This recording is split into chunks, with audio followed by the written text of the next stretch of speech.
1 week ago, the 86th NFL Draft, the annual meeting of NFL franchises to select newly eligible players for the 2021 NFL season, was held in Cleveland, Ohio from April 29th through May 1st. 5 quarterbacks were selected in the first round, the second highest number of first-round quarterback selections, tied with the 1999 and 2018 drafts after the 6 selected in 1983. The draft also marked the third time that the first 3 picks were quarterbacks, following the 1971 and 1999 drafts. A total of 8 quarterbacks were selected in the first 3 rounds, the most in NFL draft history. In addition to the high number of quarterbacks, 6 Alabama players were taken in the first round, which is tied with the 6 Miami players in 2004 for the most first-round selections from an individual school. Conversely, no Big 12 conference players were drafted in the first round for the first time since the conference's 1994 establishment. The draft also saw no Michigan State players selected for the first time in 80 years. And tonight here, on this very special edition of Strictly Sports, we're going to recap it all. Welcome to our 2021 NFL Draft Recap Special. Hello, friends, and welcome to the 2021 NFL Draft Recap Special of Strictly Sports. I am your host, Anthony Florio. I am joined by good old MF Michael Fletcher. Maybe awaiting the presence of Michael Bullock. I'm not sure. If he comes in, we will catch him up on what he missed.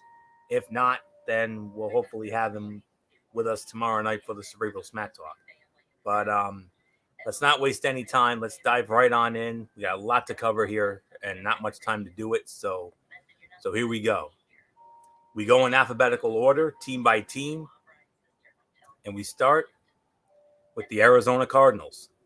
And they selected Zaven Collins, linebacker, Tulsa; Rondale Moore, wide receiver, Purdue; Marco Wilson, cornerback, Florida; Victor Dimukeje, defensive end from Duke; Tay Gowan, cornerback out of UCF; James Wiggins, a safety out of Cincinnati; and Michael Mene, a center out of Penn State. The Cardinals found a playmaking linebacker at number 16. Collins' career track could be similar to that of Minnesota Vikings Pro Bowler Anthony Barr. The team could have selected a cornerback in the first round because of its need there, however. The dynamic Moore was picked in the second round despite his small stature and injury history, matching their projected pick in most experts' 7-round mock draft. So that selection wasn't a surprise. They traded their third-round pick for former Raiders center Rodney Hudson earlier this offseason, which was a smart move. Wilson's athleticism and NFL genes, brother Quincy was a second-round pick of the Colts in 2017, helped make him an early day 3 pick despite his uneven play and mental mistakes at Florida. Giving up a 2022 fourth-rounder to move up for Wilson hurt Arizona's grade. Gowan was a smart pick in the 6th round because he played like a fourth-rounder and the team could use as many corners as it can get. So my grade for the Arizona Cardinals overall, B+. That's my grade for the Arizona Cardinals. So not much more to say. Good old MF Michael Fletcher, Mr. NFL. This is the show that you look most forward to. Let's get that good old MF analysis that I like. Here we go. Yeah, well, Anthony, I'm gonna have to agree with you on this one. This was about a B. Look, I love the first round pick of Zaven Collins. I thought that was a very good pick.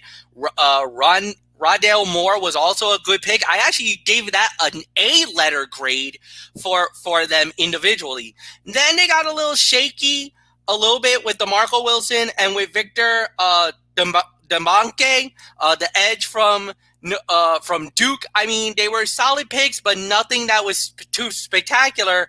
Then to round it out with Tay Gowans, with Jamie Wiggins, and with Michael Moret, was solid, was okay. It filled some needs that they needed, but at the end of the day, I thought it was an okay draft for them. B is my grade for the Arizona Cardinals. So, Anthony, it is yours. Next team. And MF, you'll start off on that, and that team is the Atlanta Falcons. And they selected Kyle Pitts, tight end, Florida; Richie Grant, safety, UCF; Jalen Mayfield, guard from Michigan; Darren Hall, cornerback out of San Diego State; Drew Dahlman, a center from Stanford; Taquan Graham, defensive line from Texas; Adetokunbo Ogundihi, defensive end from Notre Dame. Avery Williams, cornerback out of Boise State. And Frank Darby, a wide receiver out of Arizona State. MF, you hear all those names that Atlanta drafted? What grade do they get for that? I got to go A-. I would thought they were really, really good. They got the best player in the draft. When they drafted Kyle Pitts, number 4 overall, he fell right to their laps. And there was no way they could have given it up. Now, there was some talk about maybe a quarterback, a guy for the future, the heir apparent to Matt Ryan. But when you get a generational player and a guy who could be the next coming of Tony Gonzalez, you cannot pass that up. And what Atlanta did was not pass up on a generational tight end who can become a great blocker, a great pass catcher, or can flex out as a wide receiver and a strong fullback. That is something Atlanta's never had in their career, except with, again, you're talking about the days of Tony Gonzalez. The last time they had a really good tight end was Tony Gonzalez, and we all know what happened there. He's a Hall of Famer now. So this guy could be a generational player. And on top of that, that might be the key that might keep Julio Jones in Atlanta. Now, there's rumors going around. Maybe Julio gets traded or released on June 1st. Maybe a move like this. Maybe he takes a pay cut. And now you got a vaunted offense with Matt Ryan, with Kyle Pitts, with Julio Jones, with Calvin Ridley. That's a core 4, guys. And you put a running back in that position. Now you got a dangerous team. For me, this was the perfect pick. A- for me. I thought Atlanta did a very good job. Anthony, it's yours. A small smidgen of a disagreement here. I gotta go A+ for this. Adding pass catcher extraordinaire Pitts with the 4th overall pick gives a boost to the Falcons' offense, especially in the red zone, where the team struggled at times in 2020. Atlanta made 2 excellent picks on Friday night, with Grant likely stepping into a starting role at safety and Mayfield a solid projection to guard, an area in which the Falcons needed more depth. Hall is an athletic and competitive corner worthy of the early 4th-round selection. Dahlman is an athletic center with NFL genes. He can compete with 2020 draft pick Matt Hennessy at center or allow Hennessy to move to guard. Graham has the quickness that will help him win inside next to Grady Jarrett. Ogundihi is a long, powerful rusher. He might not have elite speed, but will still get the job done. Getting a top-notch kick returner and willing defender in Williams was excellent, as was the selection of Darby, who has potential as a quick-footed deep threat. I'm right there with you, MF, but I'm going a smidge higher, A+ for the Atlanta Falcons. Next up, the Baltimore Ravens, and they selected Rashad Bateman, wide receiver, Minnesota, Odafe Oweh, outside linebacker, Penn State, Ben Cleveland, a guard from Georgia, Brandon Stevens, a cornerback from SMU, Tylan Wallace, wide receiver, Oklahoma State, Sean Wade, a cornerback out of Ohio State, Dalen Hayes, outside linebacker from Notre Dame, and Ben Mason, a tight end out of Michigan. Solid A for the Baltimore Ravens. Once again, GM Eric DaCosta and the Ravens made the most of their draft capital. 2019 MVP Lamar Jackson had to be happy to see the team pick Bateman in the first round. And the defense also got a round 1 boost from the addition of Oweh. The Ravens used the 3rd round to find a pair of future starters in Cleveland and Stevens. Wallace doesn't have the elite speed, size, or quickness teams want, but he does make tough catches and beat his man downfield. Wade played hurt throughout a disappointing 2020 season, but landed with a great organization in the 5th round. Hayes was one of the steals of the draft because of his all-around edge talent. So the Ravens once again found excellent middle-round value at that position. Solid A for the Baltimore Ravens. MF, what says you? Oh, Anthony, I'm sorry. I disagree wholeheartedly. B for me. I mean, look, the Rashad Bateman pick was a little bit of a head scratcher. I think he was good, but at the time there was a lot of good receivers out there that you could have gone for. I think you should have traded up and gone for a bigger receiver. I really did not like that pick. I really didn't. The other one I didn't really like was the corner and Ben Mason. Even though he's a great Michigan guy, I'm sorry, man. This is a solid B for me. All the others were good picks, but those three kind of were head scratchers. So not really happy with it. So yeah, sorry, Florio, it's yours. And MF, you'll be leading off on our next team, which happens to be my team, your reigning, defending, undisputed AFC East Division champion Buffalo Bills. And oh boy, I mean, they are very high on the totem pole this upcoming season. I mean, they're definitely one of the teams to beat, no doubt. And here's how they did in the draft. They selected Gregory Rousseau, defensive end out of the U, Miami. Carlos Basham Jr., defensive end from Wake Forest. Spencer Brown, offensive tackle from Northern Iowa. Tommy Doyle, another offensive tackle out of Miami of Ohio. Marquez Stevenson, wide receiver from Houston. Damar Hamlin, a safety out of Pittsburgh. Rashad Wildgoose, a cornerback out of Wisconsin. And Jack Anderson, a guard from Texas Tech. Now, everybody's going to know I am going to absolutely be a homer on this. No big surprise. But MF, I know you're going to be the impartial one here. I know you're going to be brutally honest. So how'd my team do? Solid. No, very good. It was a very good draft for the Buffalo Bills. It's a B+ for them.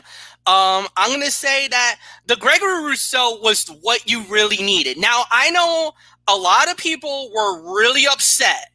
A lot of people were yelling, screaming at Buffalo for getting a running back. That was the one area that you needed. Unfortunately, they did not draft a running back at all in this draft. And that's the one area that I think is your most weakest, your running game. Defense is good. You need an edge rusher. That's why you got Gregory Rousseau at the very beginning.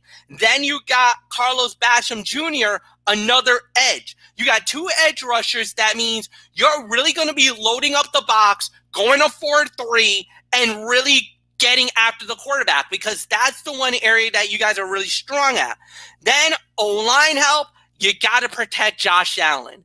That's your money maker. That's the guy that you're going to get. Even though one of the picks was a little bit of a shaky pick, I didn't really like the Tommy Doyle pick. I thought that one was a little bit of a reach more for anything else. But all in all, it's a good pick. I think it would have been an A for me if you would have drafted a running back. Because you did not, that's where your problem are going to lie. And thank God that you didn't get a running back, because, there was a lot of good running backs out there. And I honestly thought you guys were going to land Najee Harris. If you guys would have landed Najee Harris, that's an A+. You guys would have won the draft. But because you didn't draft a running back, I'm sorry, Anthony. It's only a B+ for me. I like what you did. You shored up the defensive line. You got a good receiver. You got some O-line help, but you're lacking a running back. And yeah, I get it. You got Travis Singletary. You got Mike Singletary as your key running back. You got a couple of guys that you can work with. That's fine. You might need to get a running back via free agency or something like that. I really thought you should have addressed running back here in the draft. You did not. I think that's a major mistake. I'm happy you didn't do it, because that exploits your weakness in that area. So you might have just tipped your hand to the rest of the AFC. I'm just saying. Florio, it's yours. And of course, I'm going to be overly biased on this because it is my team and I don't give a damn. I'm so going to be a homer on this, but not as much as you think. I'm gonna be an MF in the middle here. I'm gonna give it an A-. I mean, A- is the grade. Is that the grade I had? Yes, A- is the grade I had for my team here. GM Brandon Beane stood pat in the first round and found a promising edge rusher available in Rousseau to add to the team's depth up front. He doubled up on the line with Basham in the second round. He was the best player on the board, though other areas of the roster might have benefited from an investment at that spot. The selection of Brown, a swing tackle who could become a starter, hit one of those areas of need, however, continuing the team's solid roster construction. The Bills went tackle again in the fifth round, picking a solid value in Doyle. Stevenson's ability as a returner and versatile receiver will be utilized by the Bills if he can stay healthy. Hamlin is a Jordan Fuller type bargain in the sixth round. Anderson is a very good pick late in the draft because he's country strong and versatile enough to play guard or center. It won't surprise me if he's the team's starting pivot in 2022. A- for the Buffalo Bills. Next up, the Carolina Panthers, and they selected J.C. Horn, cornerback out of South Carolina, Terrace Marshall Jr., wide receiver LSU, Brady Christensen, offensive tackle BYU, Tommy Tremble, tight end Notre Dame, Chuba Hubbard. Yes, you remember Chuba Hubbard, outstanding running back out of Oklahoma State, Davion Nixon, defensive tackle out of Iowa, Keith Taylor, cornerback from Washington, Deontay Brown, a guard from Alabama, Shai Smith, a wide receiver from South Carolina, Thomas Fletcher, left safety out of Alabama, and Phil Hoskins, defensive tackle from Kentucky. My grade for this is a solid A. The Panthers used all 7 of their 2020 draft picks on defense, and they could not resist starting the 2021 draft with a defensive player, selecting a talented, athletic press corner in Horn. They focused rightly on offense on day 2, getting excellent value in Marshall. Only injuries kept him from the first round. Christensen, solid, reliable tackle who will compete with Greg Little at left tackle. And Tremble, watch for him to contribute as a nice target for new quarterback Sam Darnold. The Panthers found a replacement for Mike Davis in Chuba Hubbard, who saw his stock drop a bit in 2020, but has enough speed and toughness to excel. Nixon was an excellent find in the 5th round, potentially becoming a Grady Jarrett type value because of his quickness and tenacity. Taylor joins Horn as another physical outside corner. Brown isn't a great mover, but will be a nice power scheme blocker. He's tough to shake once engaged. Receiver depth was still a consideration late in the draft, and Smith's toughness from the slot and as a returner belies his slight frame. Solid A for the Carolina Panthers. MF, your thoughts?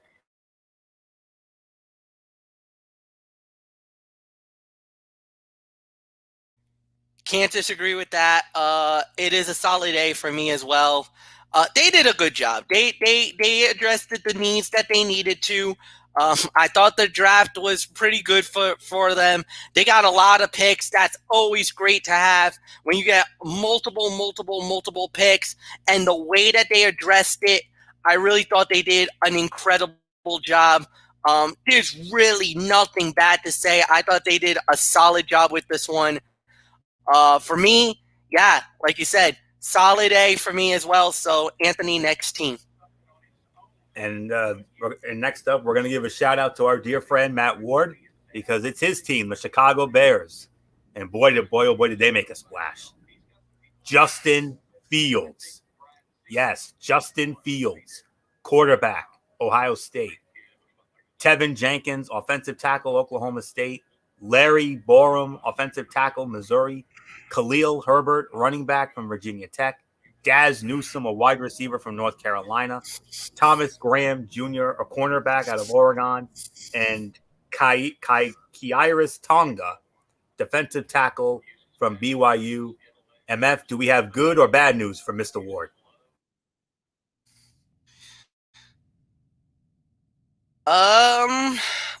Just give me 1 second and I'll give you my thoughts. For the let me see. I'm sorry, trying to find my notes. It's kind of a little tough. It's being a little tricky with me. All right, Chicago Bears. Ooh, okay. Here we go. So, with this pick, is this the 20? Oh, this is wrong. This is wrong one. I'm sorry. Anthony, why don't you go? I got to find my notes here. I don't have it. All right, I'll take it for a spin here. This is a solid A for the Chicago Bears. The Bears have needed a playmaking quarterback for decades. Trading up to land Fields was well worth the price. Upgrading the offensive line was also a priority, so trading up for a player of Jenkins' caliber at a reasonable price made sense. Borum was a solid selection in the 5th round because of his pure power coming off the ball. He could work his way into a contributing role. Herbert will make plays as a rusher and receiver for the Bears as a rookie. Newsome is a solid late-round receiver who brings toughness and elusiveness rather than pure speed. Graham could be a good 3rd or 4th corner in 2021. And when Tonga plays low, his width and foot quickness make him a tough ask for offensive linemen. So, no doubt about it for me. It's a solid A for the Chicago Bears, mainly because of Justin Fields. No doubt about that. So MF, I mean, Chicago's been looking for that playmaker quarterback, and who knows? I think they might have finally got one in Mr. Fields. Yeah, no, there's no doubt about it. Look, the Justin Fields move was the biggest one that they needed to do. Without a doubt, they took a big gamble on that one, giving up a lot of capital, draft capital, whatever you want to say.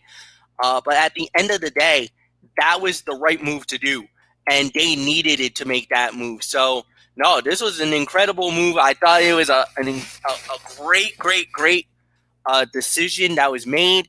And at the end of the day, no, they did a great job with it. So, yeah, I'm going to give this a solid A as well. I don't know how I can't find the grades. All right, so I'll try to keep finding it. Florio, it's yours. You can start with the next one. All right. Next up is the Cincinnati Bengals. And with their selections, they selected Jamar Chase, wide receiver, LSU, Jackson Carman, offensive tackle, Clemson, Joseph Osai, a defensive end from Texas, Cameron Sample, a defensive end from Tulane, Tyler Shelvin, a defensive tackle from LSU, Deontay Smith, offensive tackle, East Carolina, Evan McPherson, kicker from Florida, Trey Hill, center from Georgia, Chris Evans, a running back out of Michigan, and Wyatt Hubert, defensive end from Kansas State. B+ for the Cincinnati Bengals. The Bengals had a choice between a dominant left tackle in Penei Sewell and an outstanding receiver in Chase. They chose Chase despite the fact that their young quarterback, Joe Burrow, had his rookie season cut short by an injury suffered in the pocket.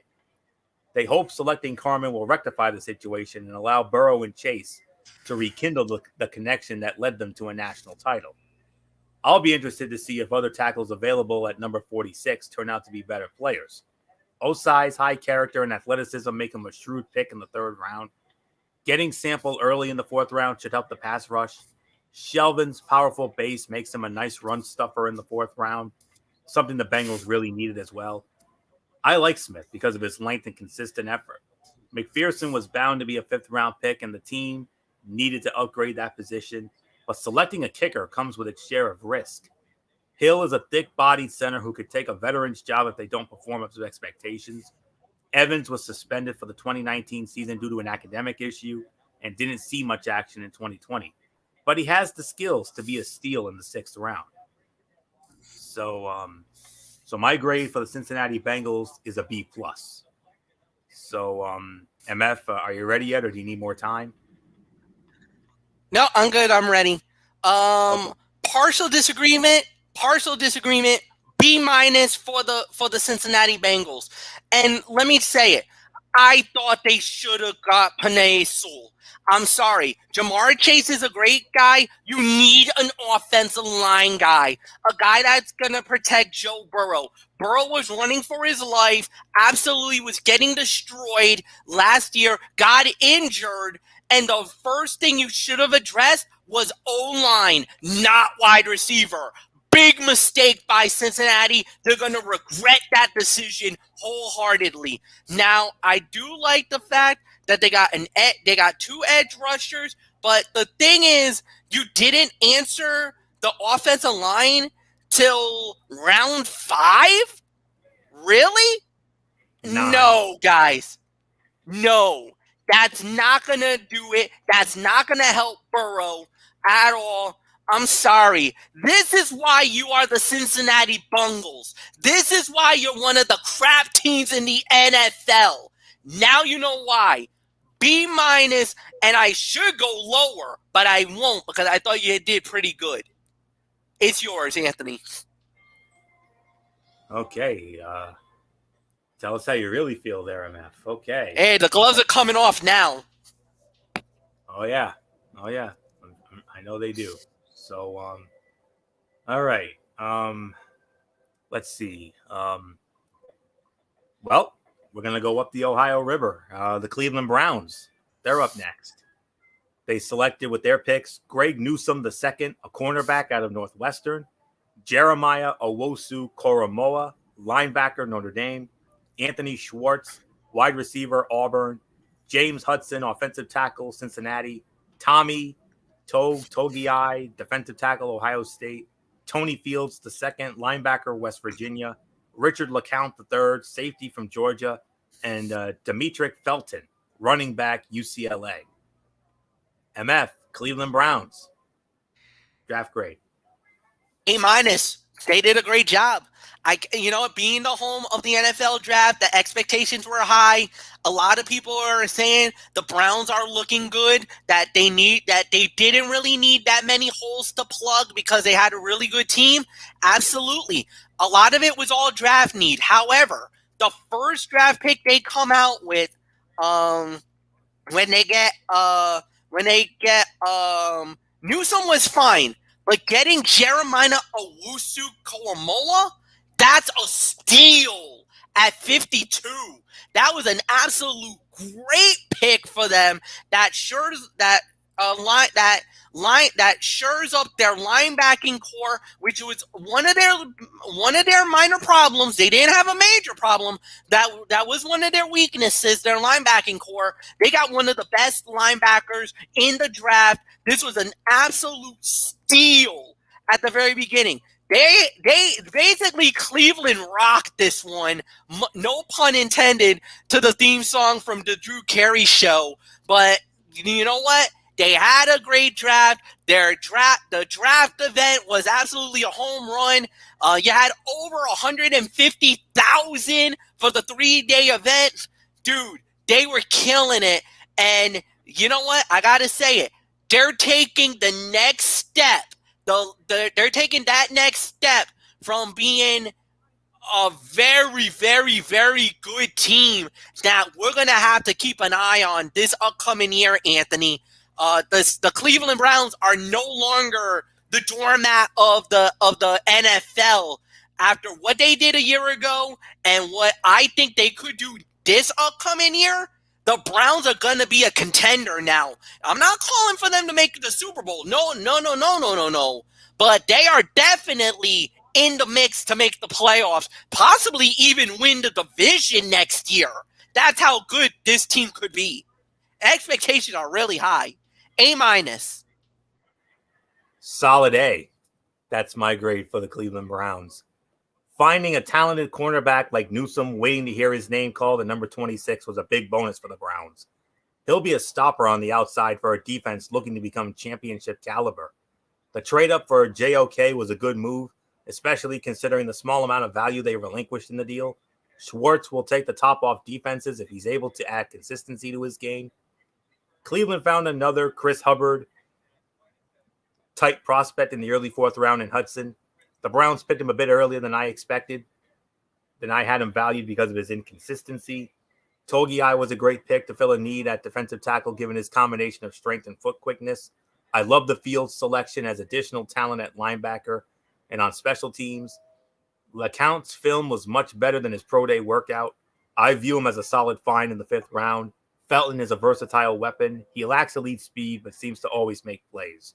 Solid A for the Cleveland Browns. Next up, one of Derek Ferreira's 2 favorite teams, the Dallas Cowboys. And they had a lot of selections, and they selected Micah Parsons, linebacker out of Penn State, Kelvin Joseph, a cornerback out of Kentucky, Osa Odighizuwa, defensive tackle UCLA, Chauncey Golston, defensive end out of Iowa, Nahshon Wright, a cornerback out of Oregon State, Jabril Cox, linebacker LSU, Josh Ball, offensive tackle from Marshall, Simi Fihoko, wide receiver from Stanford, Quentin Bohanna, defensive tackle from Kentucky, Israel Muku Amu, cornerback out of South Carolina, and Matt Farnio, guard from Nebraska. Solid A for the Cleveland Browns. The Cowboys moved down a couple spots in round one, picking up a third-round pick, so rival Philadelphia could select receiver Devontae Smith. They picked Parsons, a determined and athletic second-level defender who likely would have been their choice at number 10 had they not dealt the pick. They also took advantage of good value to bolster the defense on Friday night with solid picks Joseph, Odigizua, and Golston. Wright is more of a project but has some good tools with which to work. Dallas continued to build the defense with Cox, a nice addition given the recent retirement of similarly athletic Sean Lee. Ball looks the part and has talent, but inconsistent play and off-field issues had put his stock in question. Fehoko has the tools to compete for playing time in 2021. Solid A for the Dallas Cowboys. MF, one of Derek's two teams. How did the Dallas Cowboys do in your eyes? Oh, Florio, no. I'm not going to let this fly. C for me. Yes, I know I'm being a little harsh, but no, I did not like these picks. These were actually, a lot of them were reaches more than anything else. I understand why they did it. The only good pick I saw was the Micah Parsons. The Micah Parsons, they needed to do that. But the thing was, they wanted Patrick Surtain, and when they lost out on him, they kind of panicked. They kind of went, okay, they're like, all right, we can't go there, so we're going to go for the next available, which was Micah Parsons. Micah Parsons' draft stock was definitely up there, so I thought they did a good job that way. But as far as going beyond that, Anthony, I did not like any of those picks. There was maybe the Osa, the edge from UCLA. That might have been a good pick, but other than that, these were average to below average draft picks. Jerry Jones really did not do any wonders for me. Did not blow me away with their picks. I'm sorry. Definitely disagree with what you just said. This was a C for me at best. Florio, it's yours. Well, it's not a draft recap show without a disagreement or two. So, and I wouldn't have that any other way. All right, let's move on. We're gonna move on to my Uncle Ed's team, and he just celebrated a birthday this past week. So happy birthday! Happy birthday, Uncle Ed! Yes, sir. Go crazy. We all remember. We know that story. Yeah, MF. We had a fun little moment with that years ago. But yes, it's his team. This is his team now, the Denver Broncos.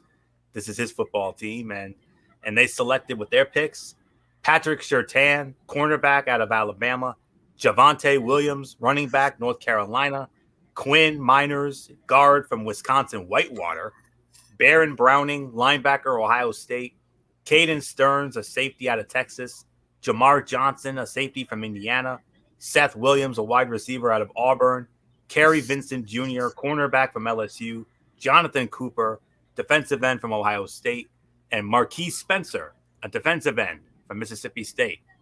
So, MF, do you have good news or bad news for Uncle Ed's team? Go crazy, Uncle Ed. It's an A for you. An A for the Denver Broncos. The first three picks, Patrick Surtain, Javonte Williams, and Quinn Mesnerick were all home run picks for me. These were three guys that I really thought that definitely could have made is a difference maker. To get Patrick Surtain Jr., and I know a lot of people criticized Denver for that pick because a lot of people thought, oh, they should have been going quarterback. They should have gotten a quarterback. Maybe they're holding out for a bigger quarterback, some guy from Green Bay. I'm just saying. Maybe they're holding out for him and waiting to see what happens there. That's why they didn't draft them. So that's why they didn't draft quarterback. Number two, Javonte Williams was the best running back at the time in that second round, and Denver decided to snatch him up. A lot of teams were going for running back. Miami, Buffalo, Indy, there was a couple of other teams that was looking at running back, and Denver got him. That was a major steal. That's a home run hit for me. And then Quinn Mesnerick had one of the best unique stories for me during the entire draft class and everything else. And for him to get selected in the third or fourth round, selected by Denver, it's over, man. A for me, go crazy, Uncle Ed. The Denver Broncos are definitely one of the winners of the NFL draft of 2021. Anthony, it's yours. Wow, that's encouraging to hear. Of course, that little story dates back to the 2006 World Series when his team, the St. Louis Cardinals, when they won that World Series, MF took the Jack Buck line, "Go crazy, Uncle Ed. The St. Louis Cardinals are World Series champions." I mean, that was one of our most iconic moments. I'll never forget it. But and I even got to have that moment when they won Super Bowl 50. I mean, we shared a nice little moment on that. But all right. I said it's not a draft recap show without a disagreement. Well, MF had a disagreement with Dallas. Now, this isn't a wholehearted disagreement. It's a with all due respect disagreement here. B+ for the Denver Broncos. The Broncos picked the best cornerback in the draft in Surtain, so there's no questioning the value of that selection. But GM George Patton, or Patton, or whatever his name is, passed on quarterback Justin Fields. And fans won't forget that decision if Fields goes on to great success in Chicago, while Denver continues to search for an answer at QB. Patton made a strong move to get an explosive workhorse in Williams, but didn't give up the farm to do so. Miners and Browning were excellent values as late third-round picks worthy of second-round consideration. The Broncos picked Stearns, an athletic playmaker who was available in the fifth due to injury and inconsistent tackling to play with Justin Simmons and Kareem Jackson. Johnson's been an effective cover safety and can work in the slot, which might be where Vincent is utilized too. When Williams is on his game, smaller corners find it difficult to stay with him downfield. Cooper has the agility to move from a hand-down end at Ohio State to a stand-up rusher with the Broncos. Spencer has fourth-round athleticism and could grow into a solid rotational 5 technique. B+ for the Denver Broncos. Slight disagreement there. So let's move on to our next team, and that is the Detroit Lions. And with their picks, they selected Penei Sewell, offensive tackle, Oregon. Levi Onwuzurike, defensive tackle, Washington. Aleem McNeil, defensive tackle, NC State. Ifeatu Melifonwu, cornerback from Syracuse. Amon-Ra St. Brown, wide receiver, USC. Derek Barnes, linebacker from Purdue. And Jermar Jefferson, a running back out of Oregon State. Another B+, this one for the Detroit Lions. Sewell was an absolute no-brainer selection for the Lions when they were on the clock at number 7. He'll be a dominant blocker for years to come, whether staying on the right side or eventually moving to the left side. Selecting 2 defensive tackles after trading from Michael Brockers earlier this offseason seemed a little strange, especially considering the other areas of the team in need of support. But Onwuzurike and McNeil are very good players, worthy of their draft slotting. If Melifonwu can become as good a football player as he is an athlete, watch out, NFL receivers. St. Brown was clearly one of the best receivers available in the early 4th round, lacking great speed but providing a reliable target. Barnes met the team's need for a strong linebacker willing to pound running backs or quarterbacks in the backfield, though it was inadvisable to give up a future 4th-round selection to trade up for him. B+ for the Detroit Lions. MF, your thoughts?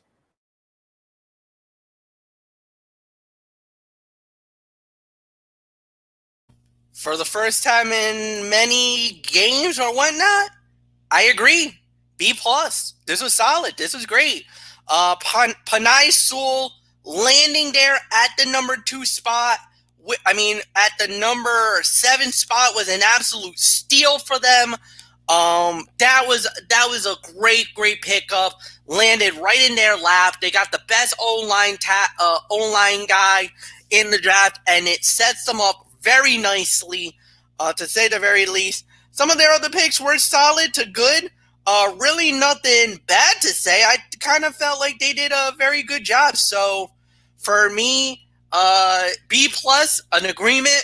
We don't get many of these tonight, but this is one that I definitely will meet you at, Anthony. So yeah, it's all yours. Next up, Green Bay Packers. And with their selections, they selected Eric Stokes, a cornerback out of Georgia, Josh Myers, a center out of Ohio State, Amari Rogers, wide receiver from Clemson, Royce Newman, offensive tackle from Mississippi, Ole Miss, Tadaro Slayton, defensive tackle from Florida, Shamar Jean Charles, cornerback, Appalachian State, Cole Van Lanen, a guard from Wisconsin, Isaiah McDuffie, linebacker from Boston College, and Kylan Hill, a running back out of Mississippi State. MF, the Green Bay Packers, they've been the lead story over the last week with all the Aaron Rodgers drama. But with the draft, how did they do with the draft despite all the stuff going on with Aaron Rodgers possibly losing the American hero? Yeah, no, they did a good job. Look, I'm going to say this. Going into this, I really was wondering how they were going to look, how was their feel, what was going to be their play altogether. To me, I can only give this a B+. I think they did good. It wasn't overly spectacular how they did it. I just think they did all right for me. I don't think there was anything that really stood out. The Eric Stokes move and the Josh Myers move was good, but to get Amari Rogers, that was a major steal. That was a big time move. That's exactly what Green Bay needs, a wide receiver. I wish they would have done it more earlier in the draft, maybe first round. They should have gotten someone there, but finally they addressed the wide receiver situation. They got themselves a good player. That's why they get a B+ out of this. They could have done better, but again, they're dealing with so much drama with the Rodgers thing. So I don't know. We'll see, but I can give this a B+. Anthony, it's yours. Well, of course, unfortunately it's back to a disagreement here. Solid A for me. Cornerback was a major need for the Packers, and with receiver Rashad Bateman off the board of the Ravens, they decided to pick up the speedy and competitive Stokes with their first-round selection. Myers will be a sturdy professional in the pivot for the next few years, though it will be interesting to see how other center prospects who are available at number 62 will work out for their teams. Rodgers was an excellent selection in round 3 to give the team a much-needed returner and playmaker in the slot and sometimes in the backfield. The Packers found their right tackle in Newman, who isn't a plus athlete but can move defenders off the ball and is reliable in pass protection. Van Lanen is another solid late-round lineman. The defensive line got a big man up front in Slayton, who was unblockable at times for the Gators when fresh. Jean Charles should contribute in the slot and outside, always fighting through the receiver to knock away passes. McDuffie was a great value for a team needing an active inside linebacker. Hill could stick at the third back and provide real value if Aaron Jones and or A.J. Dillon get hurt. Solid A for the Green Bay Packers. Next up, the Houston Texans. Only 5 picks, and they selected Davis Mills, quarterback out of Stanford, Nico Collins, wide receiver from Michigan, Brevin Jordan, tight end, Miami. I believe that's the U. Garrett Wallow, linebacker from TCU, and Roy Lopez, a defensive tackle out of Arizona. Solid C for the Houston Texans. Houston gave up its first and second round picks as part of the Laramie Tunsil trade. The total price was too rich, despite his Pro Bowl performance.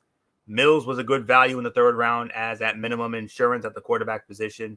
Grabbing a receiver in the third round was a needed move, but trading away 2 middle round picks, one this year and one in 22, to land Collins was a bit much. They needed those picks to rebuild their roster. Jordan could have been picked in the third round because of his receiving skills, so selecting him in the early fifth presented good value. They moved up for Wallow, a 4-3 linebacker for Lovie Smith's system, and a special teams contributor.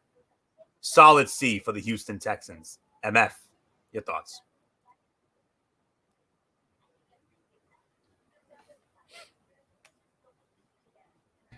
Agreed. Solid C. Look, the first two rounds that ended up going to the Miami Dolphins really hurt Houston. It hurt them pretty badly, and you could tell it definitely had a major effect. at the end of the day, I really wish it could have been better for them, but it didn't. So, yeah, I totally agree. Solid C. Florio, it's yours. Next up, we go to the Indianapolis Colts. And with their picks, they selected. Okay, I just want to make sure I was on. Okay. Kwity Paye, defensive end, Michigan. Deo Adeyingbu, defensive end, Vanderbilt. Kylan Granson, tight end, SMU. Sean Davis, safety out of Florida. Sam Ehlinger, quarterback, Texas. Mike Strachan, wide receiver from Charleston. And Will Fries, offensive tackle from Penn State. MF, your grade for the Indianapolis Colts. Sorry, Indy. Sorry, Pat McAfee. You're not going to like what I'm about to say. C for the Indianapolis Colts. Look, I mean, there was some good. The Kwity Paye was the best pick that they got. But other than that, I really did not like a lot of the other picks. I kind of felt like they were all reaches. Sam Ehlinger was a reach. Sean Davis was a reach. Mike Strachan was a reach. There wasn't really any good value for Indianapolis here. I kind of felt like this was one of those drafts that they were kind of on a panic. They didn't find the guys that they really wanted was probably off the board, and they just tried to take the best available guys. But the thing was, the guys that they were picking were not good at all. C for me. I'm sorry. Anthony, it's yours. Again, this is going to be a disagreement here. B plus for Indy. Paye will bring strength and quickness off the edge for the Colts, who needed to improve their pass rush to make a run at the AFC title in 2021. The team desperately needs a left tackle to replace Anthony Costanzo, but instead doubled up on the edge with Adeyingbo, whose length and power will make him an excellent redshirt candidate as he recovers from the torn Achilles he suffered this offseason.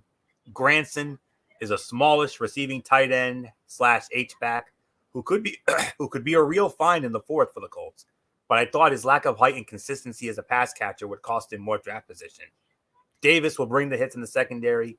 The Ehlinger pick will generally make sense in terms of his ability to win a roster spot as a backup.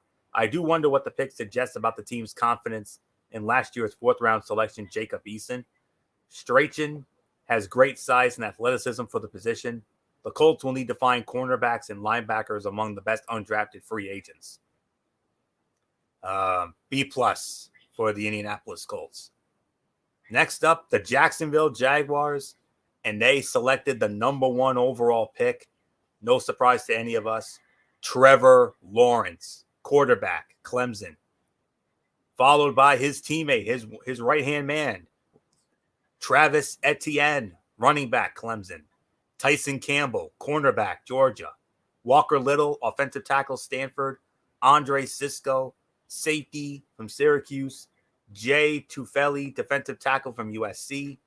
Jordan Smith, defensive end from UAB. Luke Farrell, tight end, Ohio State. And Jalen Camp, a wide receiver from Georgia Tech. A- for the Jacksonville Jaguars. Jaguars fans are excited about new head coach Urban Meyer and new franchise quarterback Lawrence, who possesses the physical and mental aptitude to be an outstanding NFL passer. Jacksonville selected Etienne, Lawrence's teammate at Clemson, later in round 1 to act as a dual-threat weapon out of the backfield, in concert with James Robinson and to add depth at a position prone to injury. Campbell is a size/speed prospect with the potential to be a good starter, and Little and Cisco could be good players if they're able to bounce back fully from knee injuries. Picking Tufele was a solid start to day 3, even though the Jags already signed several veteran defensive linemen in free agency. Meyer wasn't kidding when he said it all started up front. The team hit the line again with Smith, a pass rusher with great length and potential. Meyer picked up his former recruit Farrell in the 5th, while other teams may not have done the same. Farrell should be a solid two-way tight end in the NFL. A- for the Jacksonville Jaguars. MF for the first time in I don't know how many years, but the future is looking bright for the Jacksonville Jaguars. A-.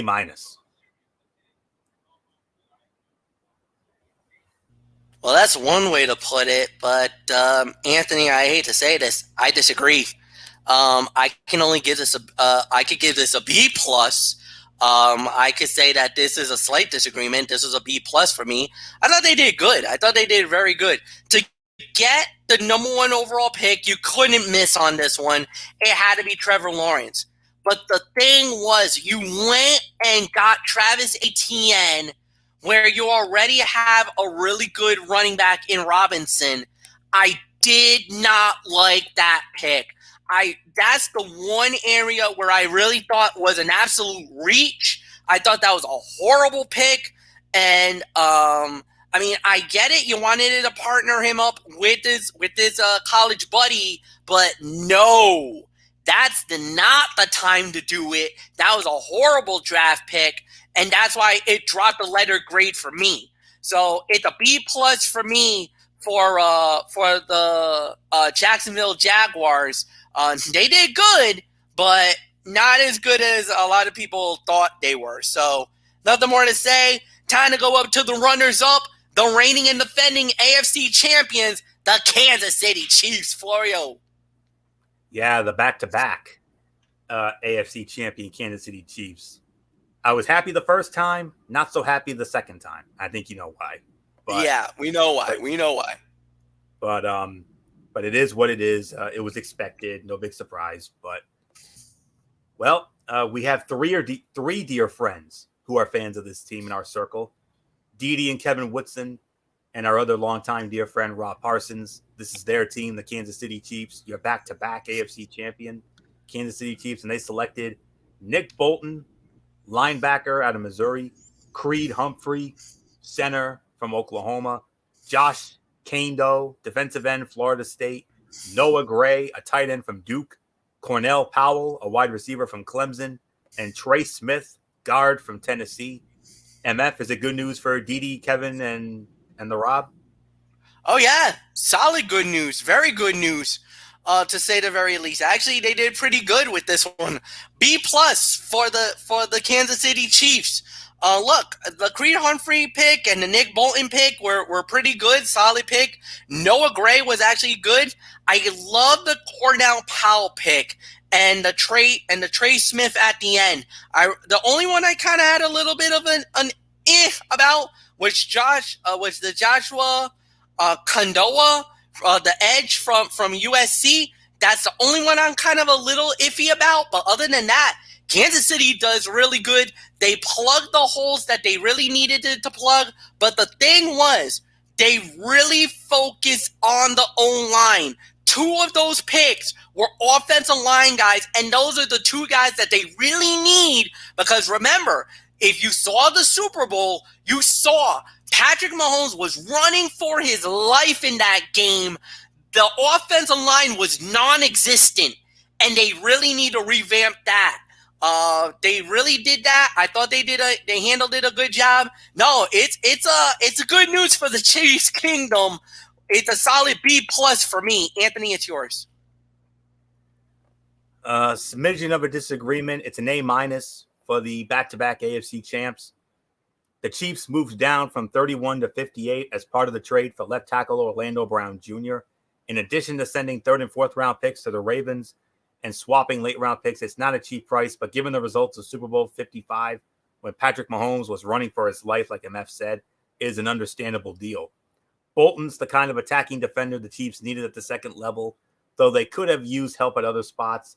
Humphrey was a steal at 63 to tighten up the middle of the line. Kando is a great fit for Kansas City in the 4th round, a long defender with plenty of upside. It was thought the Chiefs wanted to improve their talent behind Travis Kelce. Gray's smooth movement and reliable hands caused the team to go up for his services. Although the swap of picks didn't really cost much. Powell bided his time behind very talented receivers at Clemson, but proved he has the ability to play as a number 3 wideout the next level. Smith's unfortunate history with blood clots seemingly cost him 4 rounds in the draft. But the Chiefs took an easy chance on his talent in the 6th and will receive big benefits sooner rather than later. A minus for the Kansas City Chiefs. Next up, we have the Las Vegas Raiders. And they selected Alex Leatherwood, offensive tackle, Alabama. Trevon Moehrig, safety from TCU. Malcolm Kuntz, defensive end from Buffalo. Divine Diablo, linebacker, Virginia Tech; Tyree Gillespie, safety from Missouri; Nate Hobbs, cornerback from Illinois; and Jimmy Morris. Florio, Huh? you went out of order. According to this, the Chargers are next. No, LAS. That's LAS, Las Vegas Raiders. I am in the correct order. I have it in the correct order. The Chargers are after the Raiders, and then it's the Rams after that. LA to LO. LA to LO. All right. Okay. That's interesting because I'm going via the CBS, and they got the LA Chargers next on the list, and not the Raiders. So I don't know. That's interesting. Well, I'm going as I have it. So we're gonna do that. So it is the Las Vegas Raiders. I do apologize for the confusion. After this, it will be the Chargers and the Rams following suit because it's spelled LAS and the other side it's LOS. So that's technically alphabetical. So, but anyways, getting back to the Las Vegas Raiders. I believe I ran just in case, and just in case you didn't hear it. Alex Leatherwood, offensive tackle, Alabama; Trevon Moehrig, safety from TCU; Malcolm Kuntz, defensive end from Buffalo; Divine Diablo, linebacker, Virginia Tech; Tyree Gillespie, safety from Missouri; Nate Hobbs, a cornerback from Illinois; and Jimmy Morrissey, the center from Pittsburgh. So, what did I have for the Vegas Raiders here? Solid B for the Vegas Raiders. I rated Leatherwood as a late first round pick, so the Raiders' selection of him with the 17th overall choice was a bit surprising, but not a shock. We'll see if the more highly graded tackle Christian Darrisaw, who went to the Vikings at number 23, becomes a better player over time. Trading up for Moehrig will prove to be a good move if his back injury situation does not develop into a future issue, and Kuntz and Diablo, likely moving to linebacker, will meet front seven needs in 2021 and beyond. The Raiders made sure to get depth at safety by giving up multiple late-round picks to secure Gillespie, a worthy fourth-round selection. Although the cost was foregoing a sixth-round pick and a chance to improve other parts of the roster, Las Vegas found a good athlete and a competitive cornerback in Hobbs in the fifth. The team picked up an intelligent and mobile center in Morrissey, despite signing Nick Martin and showing great confidence in Andre James. It's a solid B for the Las Vegas Raiders. So MF, I apologize if I'm going out of order on your end, but I'm going by how I have it on my end. So it is the Las Vegas Raiders before the Los Angeles Chargers and Rams. So yeah, and that's beyond me, but that's fine. I'll because I got the Chargers next, but I'm not gonna because they got it as LV for the Vegas Raiders, it's not LAS, it's LV. But I'm not gonna get into that. I'm not gonna get into that type of a fight or on the air. But it is what it is. For me, even though you gave it the high grade, I was gonna pounce on the Raiders anyway. There wasn't anything good about this draft. They overreached on Alex Leatherwood. He's not even a first-round draft pick. He was maybe at least a mid-second, and they picked him at number 17.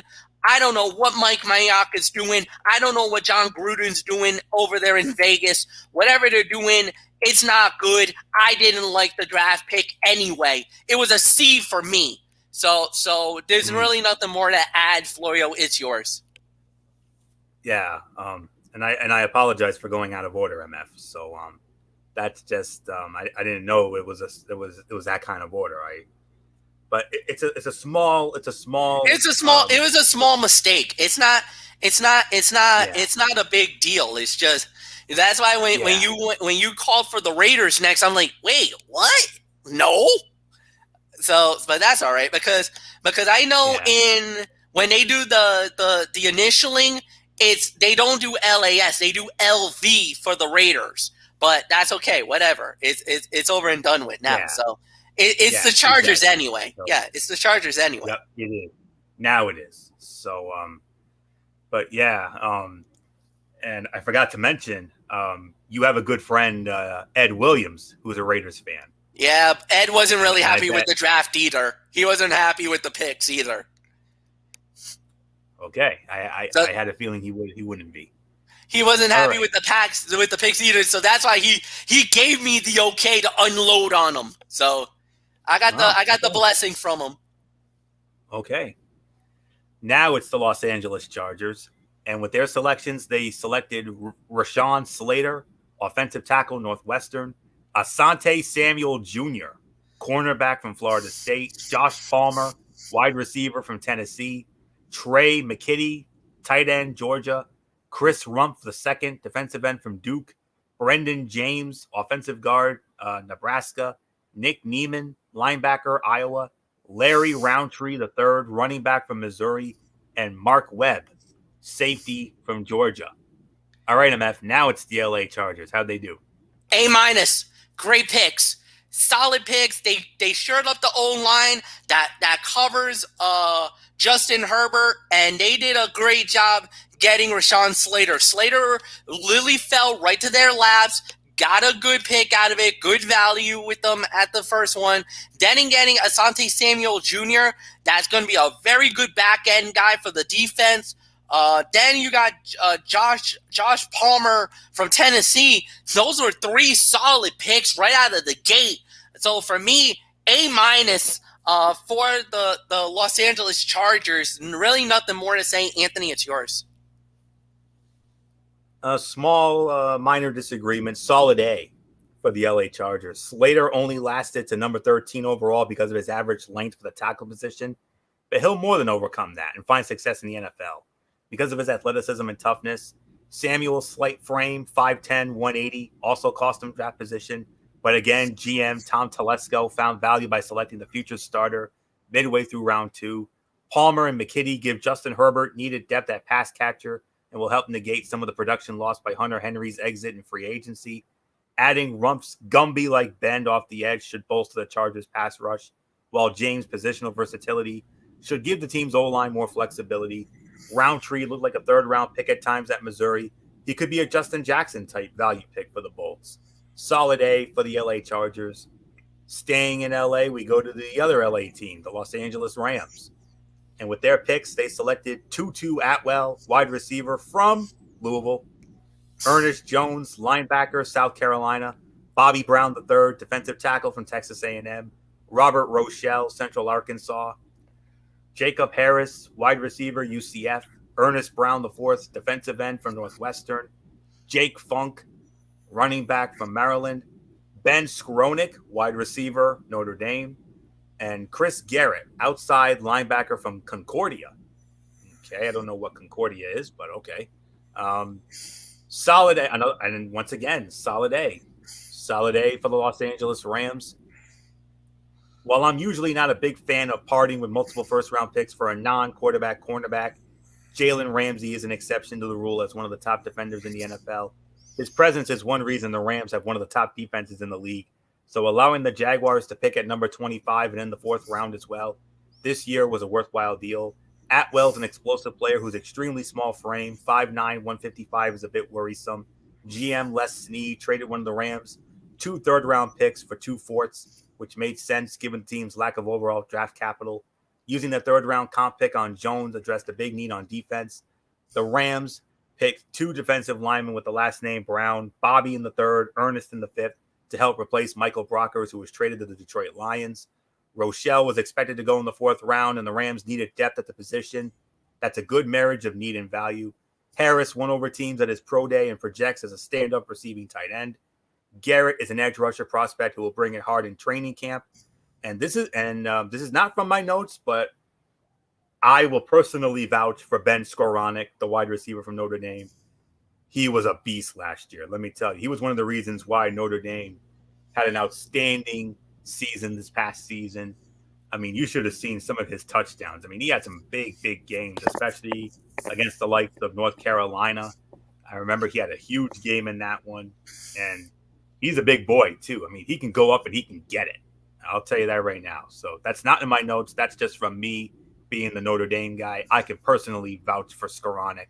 That's a great pick, LA. You're getting a hell of a receiver right there, guys. No doubt about it. So I approve of that. So it's another solid A for the LA Rams. So MF, the Rams, how did they do?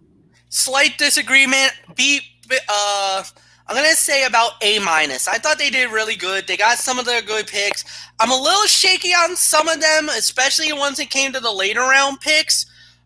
With like the Jacob Harris, the Ernest Brown. But I definitely did like the Ben Sorneric from Notre Dame. That was a good pick for them.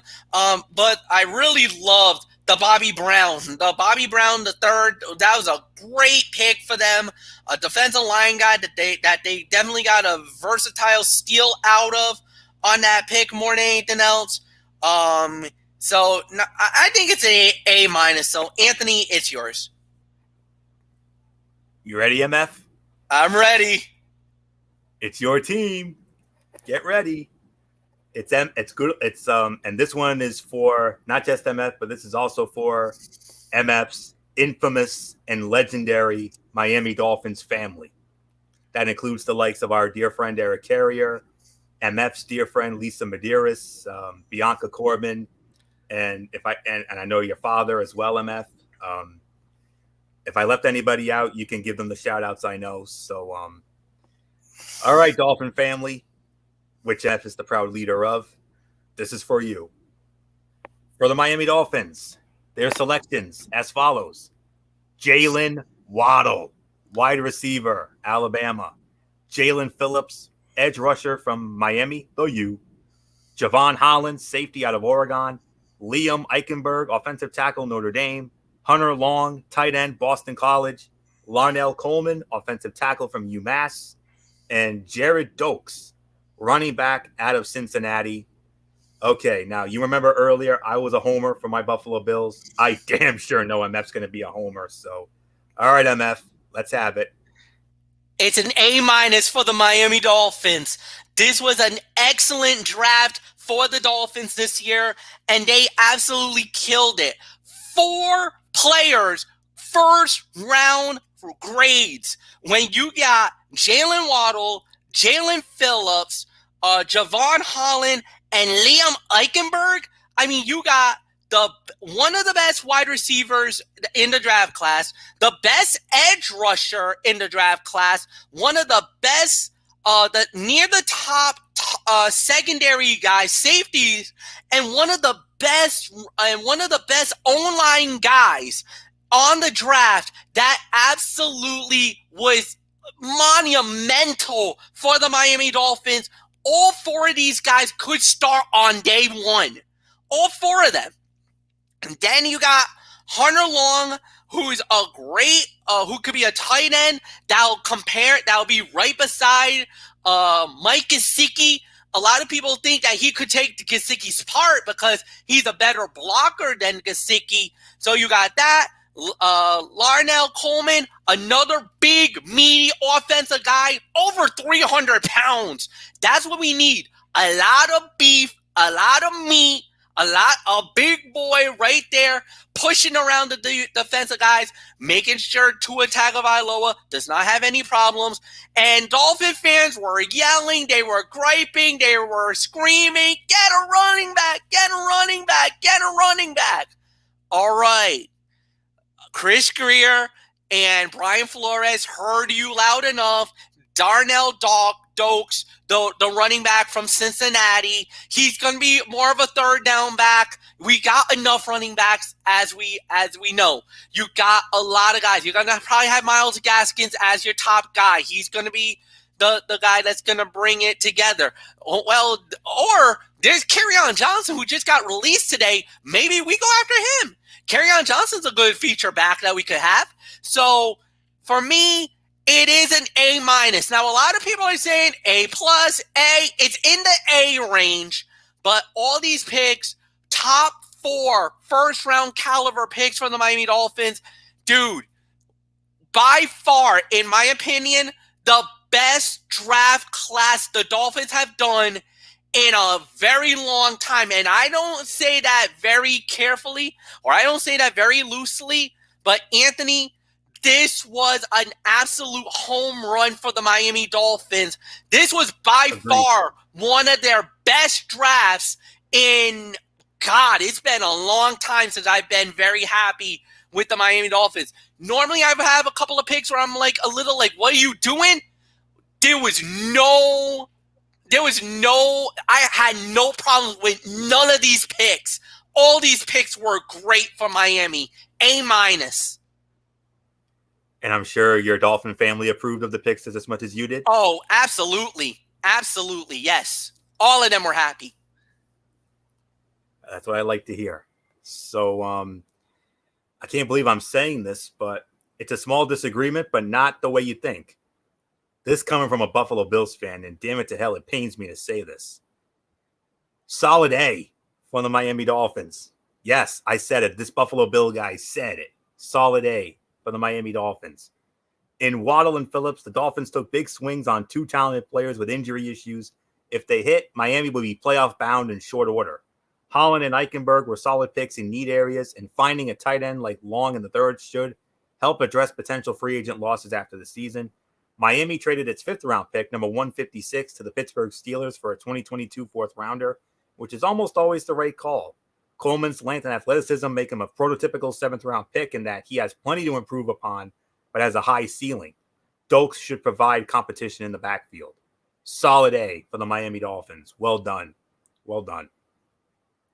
Next up, the Minnesota Vikings, and they selected Christian Darrisaw, offensive tackle from Virginia Tech, Kellen Mond, quarterback, Texas A&M, Chaz Surratt, linebacker, North Carolina, Wyatt Davis, guard from Ohio State, Patrick Jones II, defensive end from Pittsburgh, Keeney and Wagwu, running back from Iowa State, Cameron Bynum, safety from Cal, Janarius Robinson, defensive end from Florida State, Emer Smith Marset, wide receiver, Iowa, Zach Davidson, tight end, Central Missouri, and Jalen Twyman, defensive tackle out of Pitt.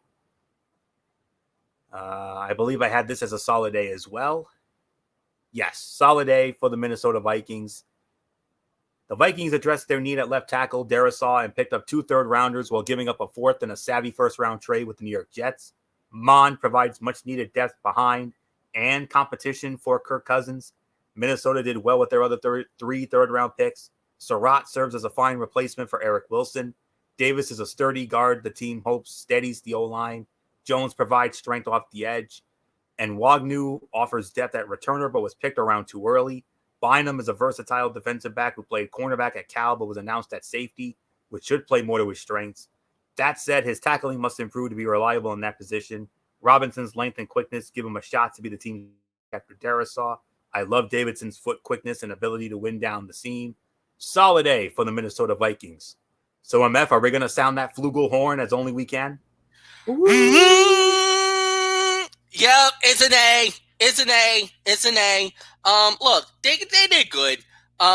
Christian Darrisaw was a major steal over there, even though I know a lot of people were saying, a lot of Viking fans were yelling, get a quarterback, get a quarterback, get a quarterback.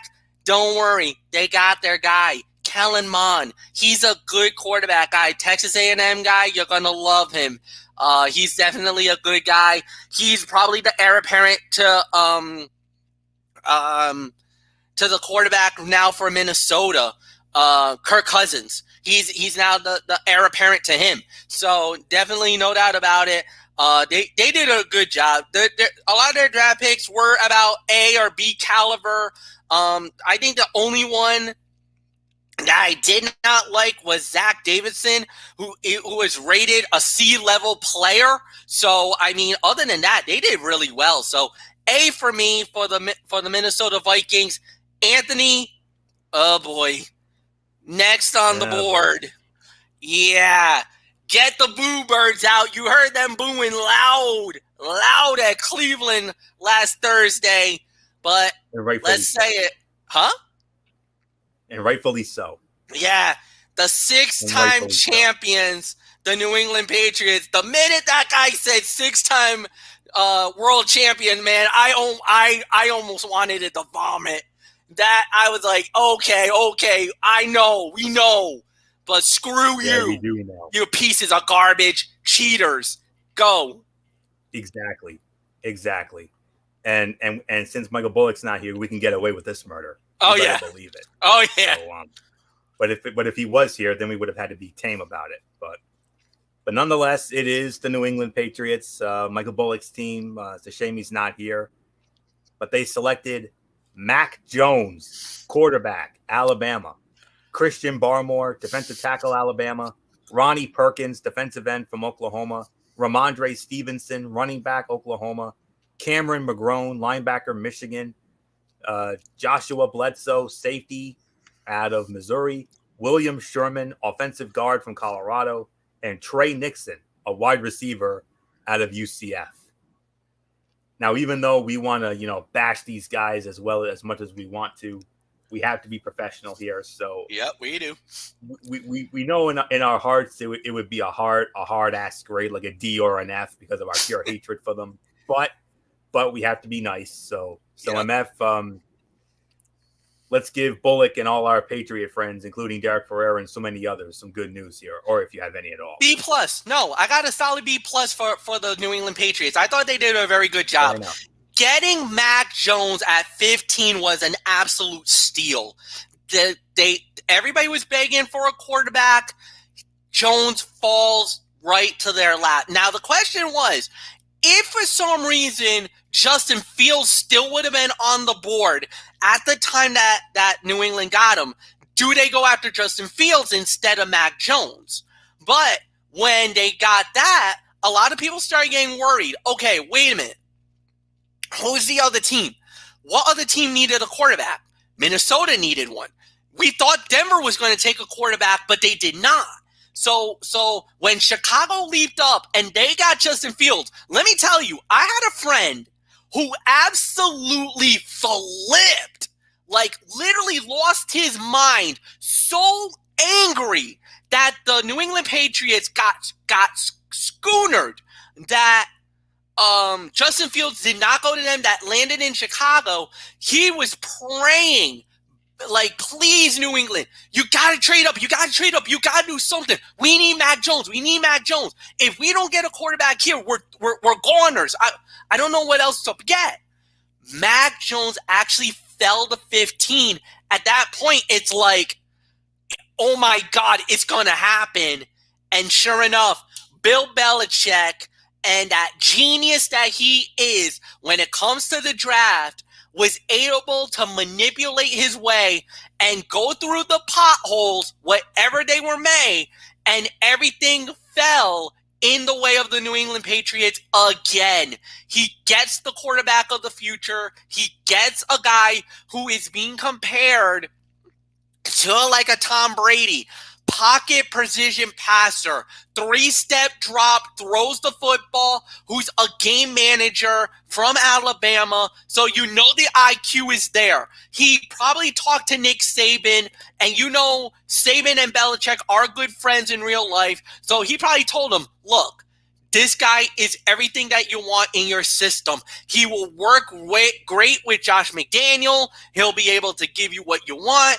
You could probably have a second coming of Tom Brady if you do this correctly. If that's the case, Buffalo, Miami, New York, and the rest of the AFC, look out. The Patriots are back, and that's not good news. But at the end of the day, this was a solid draft for them, but it was headlined by Mac Jones. And New England, being patient, didn't losing their heads or not panicking to trade up, stayed at 15, got their guy. B+ for the Patriots. Anthony, it is yours. I'm going to be a little more generous here. A- for the New England Patriots here. A- is my grade for them. For months, we thought Jones would be a perfect fit in New England because of his similarities to Tom Brady. With the 49ers passing on Jones at number 3, Bill Belichick just waited out the process and found the Alabama passer waiting for a phone call at number 15. Jones doesn't have to be Brady to have success, just the accurate passer that the team and offense needs. Barmore flashed potential as a quality starter, but time will tell as to whether giving up 2 fourth-round picks to move up 8 spots to get him was better than just seeing which D linemen were available at the Pats' original slot. They found a top 50 talent in Perkins late in round 3. Stevenson's power running complements Sony Michel, Damian Harris, and James White. He was a top 125 pick on my board, though the team could have used a corner or receiver. McGrone is a typical Patriots linebacker prospect who could thrive under Belichick. Sherman similarly fits the mold of other New England linemen, short, big-bodied, and tough. A- for the New England Patriots. Next up, it's the New Orleans Saints as they begin life without Drew Brees, and they selected Peyton Turner, defensive end from Houston, Pete Werner, linebacker, Ohio State, Paulson Adebo, cornerback out of Stanford, Ian Book, quarterback, Notre Dame, Landon Young, offensive tackle from Kentucky, and Kawan Baker, wide receiver from South Alabama. B- for the New Orleans Saints. The Saints picked up a young defensive end in Turner late in the first round, eschewing other, more highly rated options in the process. Grabbing 2 solid defenders in Werner and Adebo made for an overall solid draft, though we'll see if trading up for the former Stanford cornerback was a better option than just picking a different corner and keeping the third-round compensatory selection. Book is an undersized quarterback who improved in his decision-making during his career and has the toughness and competitive nature to be at least a solid backup in the league. Finding an offensive tackle was a must on day 3, and Young is a solid player, able to play on either side of the line. They apparently liked him enough to basically use 2 picks on him, set numbers 218 and 229 to the Indianapolis Colts for number 206. Baker's athleticism earned him a late-round slot, but the Saints need to continue pursuing consistent receivers after the draft as well. It's a B- for the New Orleans Saints. MF, I know you have a very good lady friend of yours who's a New Orleans Saints fan. Do you have good news or bad news for her? B- for me. Slight disagreement. It's a C+ for me. Tally, that's the baby girl that you're talking about, a good friend of mine. Yeah, she's representing the Who Date Saints, and look, she's been going through it, man. She's really down in the dumps a little. It's hurting her to know that Drew Brees retired. She definitely got affected by it. She told me as such. But this draft was good. Ian Book is going to be a great quarterback, but you already got Taysom Hill. You got Jameis Winston. You know, Ian Book is going to be a guy that you can develop down the line, maybe as an heir apparent, if they wanted to do it that way. I mean, he's a good quarterback. Anthony, you could definitely contest to Ian Book and how good he was for Notre Dame. Absolutely. He was so fun to watch, man. 21-3 as a starter. That's really good. So that's why I feel like, look, it was a C+ because there was a couple of shaky picks for the Saints. I'm not as high on Landon Young, and wasn't high on Kawan Baker as you are, Anthony. And Ian Book, I like that draft pick very much. So even the Peyton Turner, I thought was a little bit of a reach, but it wasn't that big of a reach for me. I thought they did fine. I thought they did okay. Unfortunately, like I said, I'm sorry, my friend, but I can only give it a C+. Please forgive me, but I got to be professional about this, and that's the key thing. Anthony, it's yours. And a slight correction: Ian Book was 30-3 at Notre Dame, still damn good. So it's going to be tough for them to move on this year, no doubt about that. But we'll see. We'll see how they do. But anyways, now we're going to New York City. For the 2 teams that reside in New York. First, we're going to start with Big Blue, the New York Football Giants. And they selected Kadarius Toney, wide receiver from Florida, Azeez Ojulari, outside linebacker, Georgia, Aaron Robinson, cornerback, UCF, Ellerson Smith, outside linebacker, Northern Iowa, Gary Brightwell, running back, Arizona, and Rodarius Williams, a cornerback out of Oklahoma State. So MF, New York Football Giants, Big Blue, draft grade. Big shout out to my boy Kenny Rankle, way back from the CCRI days. Diehard Big Blue fan, more than anybody else, man. Look, they did good. I got to give this an A. They did very well. I'm a little shaky on the Kadarius Toney. However, they did get up three grade letters picks on the ring, and then a 2 B pluses at the end for me. But still, they overweighed everything that they needed it to do. I think a lot of people were thinking O-line help was what they needed it to do, but they really addressed the defense. Defense was really one of the biggest problems that they had. They got 2 edge rushers and a corner with the next 3 picks in round 3. I think this was round 2, round 3 level, and they did fine. I got nothing bad to say. This was an A for me for the New York Football Giants. Anthony, it's yours. Solid A, right? Solid A. That's exactly what I have. We agree. Solid A for the Giants. The Giants added another excellent receiver to their core in Toney after trading down 9 spots and acquiring 1st and 4th round picks from the Chicago Bears next year, as well as a 5th rounder in this draft. You can't ask for much more than that. GM Dave Gettleman took a calculated risk on the former Bulldog, anticipating Ojulari's medical issues will not overshadow his talent as a rusher and run defender. Robinson could have easily been off the board 20 spots earlier. Smith gives the Giants another long pass rusher to complement Ojulari. Brightwell displays quickness, but he must tighten up his ball security to become a reliable backup to Saquon Barkley. Williams isn't an elite athlete, but Greedy's brother is a feisty outside defender who could have been picked 2 rounds earlier. Solid A for the New York Giants. Now let's move on to Gang Green, the New York Jets. And they had a lot of picks, and they selected Zach Wilson with the number 2 overall pick. Zach Wilson, quarterback from BYU. Elijah Vera Tucker, offensive guard, USC. Elijah Moore, wide receiver, Ole Miss. Michael Carter, running back, North Carolina. Jamie Sherwood, safety, Auburn. Michael Carter, safety from Duke. Jason Pinnock, cornerback, Pittsburgh. Hamza Nazarildeen, safety out of Florida State. Brandon Eccles, cornerback from Kentucky. And Jonathan Marshall, defensive tackle out of Arkansas. Solid B for Gang Green for the Jets. Wilson has an outstanding physical skill set that could translate into an outstanding career, though he will always be compared to fellow draft classmates Justin Fields and Trey Lance. The Jets traded up to the middle of round 1 for Vera Tucker, a very good lineman who will have to prove he was worth the price they ultimately paid the Vikings. Moore could be a playmaker in 2021 and beyond, but Javonte Williams would have been an excellent pick at number 34. Although they passed over Williams, they did snag his former UNC teammate in the 4th round. They got solid value on the RB, who could have been a late 2nd round, early 3rd round pick. Sherwood is a tough-minded safety who will plant ball carriers, even if his athleticism is not exceptional for the position. Cornerback became a priority on day 3, with the team picking up Duke's Michael Carter and Pinnock. More secondary picks at the expense of other needs came with Nazarildeen, whose medicals with a knee caused his draft stock to drop, and Eccles. The Jets failed to draft a pass rusher this weekend or last weekend, however, which could be an issue unless they find real value among the undrafted free agents. Solid B for the New York Jets. MF, Fireman Ed and crew, how did they do? B minus. Partial disagreement. I thought they did a very good job. Zach Wilson was a no-brainer. Everybody knew that they were going to get him. To get Elijah Vera Tucker, that was a great pick.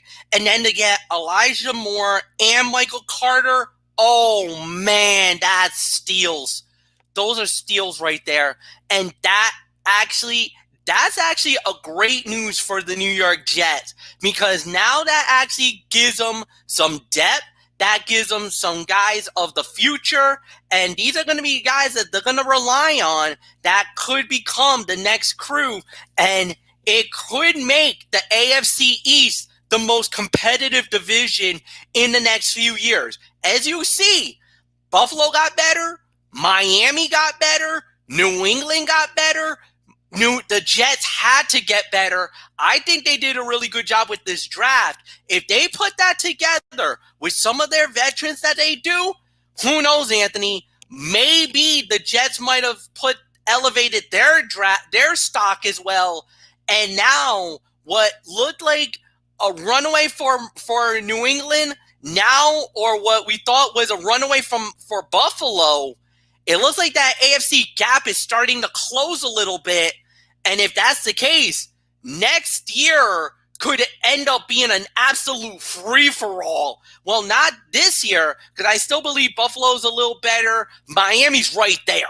The Dolphins are right there. New England's about a year away. But if Mac Jones comes in and they put their weapons together and the Jets put their weapons together, dude, 2022, 2023 is going to be a dogfight for the AFC. No games are going to be given on that one. You're going to have to earn that division title that year. So we'll see. Nothing more to say. Solid B- for me. Next up, the Philadelphia Eagles. We're down to our final 7 teams. We got 7 teams left, and the Philadelphia Eagles are the next team. They selected Devontae Smith, wide receiver from Alabama, Landon Dickerson, offensive lineman from Alabama, Milton Williams, defensive end from Louisiana Tech, Zeke McPherson, cornerback, Texas Tech, Kenneth Gainwell, running back, Memphis, Marlon Tuipulotu, defensive tackle, USC, Taron Jackson, defensive end, Coastal Carolina, Jacoby Stevens, linebacker, LSU, and Patrick Johnson, a defensive end from Tulane. MF, fly Eagles fly, or what? No, Fly Eagles fly. B+. This was an excellent draft for them. They got an absolute steal. They went up and they snatched Devontae Smith. When they snatched him at number 10, it changed the entire draft board as we knew it. The draft board went absolutely haywire when they snatched him. The Giants were gunning for him more than any other team. Everybody was Devontae Smith was supposed to fall to the New York Giants. When the Eagles swooped up and snatched him, you screwed the Giants' draft board. That's why they panicked and went backwards. And at the end of the day, it was a solid B+ for me. B+ for the Philadelphia Eagles. Fly Eagles fly. They actually had a good draft. Florio, is yours. Solid A for Philly. The Eagles became the first team in 16 years to use back-to-back first-round selections on receivers when they traded up 2 spots to pick Smith. They selected Jalen Reagor, 21st overall last year. Smith is an outstanding talent who could very well prove worthy of sending their division rival Cowboys a 3rd rounder for the 2-spot swap. Dickerson was selected as a guard and could be center Jason Kelsey's replacement in a year or two, though his injury history made him a bit of a risk as a top 40 pick. Williams' athleticism had earned him a spot in the 3rd round. He'll give Philly some needed depth at defensive tackle. They found the nickel corner they needed in McPherson early in the 4th, then found value in the 5th round with a slasher dual threat back in Gainwell, trading 6th and 7th round picks this year to Washington for a 5th next year with Shrewd, if for no other reason than the 5th rounder will play as a better trading chip if they need to make another move down the road. With Josh Sweat and Derek Barnett set to hit free agency soon, they were smart to nab Jackson in the 6th round. Stevens is a strong tackler and leader who could play linebacker or safety in the NFL. Solid A for the Philadelphia Eagles. Next up, staying in the Keystone State, the Pittsburgh Steelers.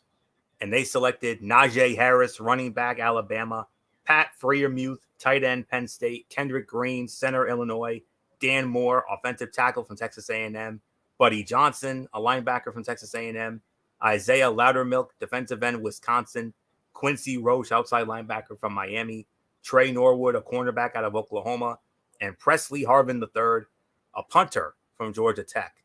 Solid A for the Pittsburgh Steelers. Harris' game so resembles that of Le'Veon Bell that no one was surprised the Steelers turned in the virtual card to inject his talent into their offense. His playmaking ability was difficult to pass up, even if it meant ignoring the offensive line. The team eventually addressed their issues up front by selecting Green, an athletic and powerful center, in round 3. GM Kevin Colbert made the correct decision selecting a top 50 talent like Freiermuth late in round 2 instead of simply taking a lineman because of need. Colbert made another smart pick in Moore, a steady player and underrated athlete who could be the starter they need at tackle. The Steelers doubled up on A&M stars, drafting Johnson with their next pick. He'll be a starter at inside backer sooner than later, which is huge for a team that endured so many injuries at the spot last season. Pittsburgh went off script a bit when it traded a 2022 4th rounder to Miami to select Loudermilk, who could be a Stephon Tuitt clone. But there were a lot of quality defensive linemen available in that round that they could have landed without giving up assets. Roche is a productive edge player who was an excellent value in the 6th round. The team clearly didn't want Harvin to hit the open market, snagging him with one of the last picks in the draft. Solid A for the Pittsburgh Steelers. MF, your thoughts? Oh, Anthony, no, no, no, no, no, no, no. Disagree, disagree, disagree wholeheartedly. C plus for the Pittsburgh Steelers. I did not like the Najee Harris move. They should have gone O-line. They should have gone with an offensive lineman.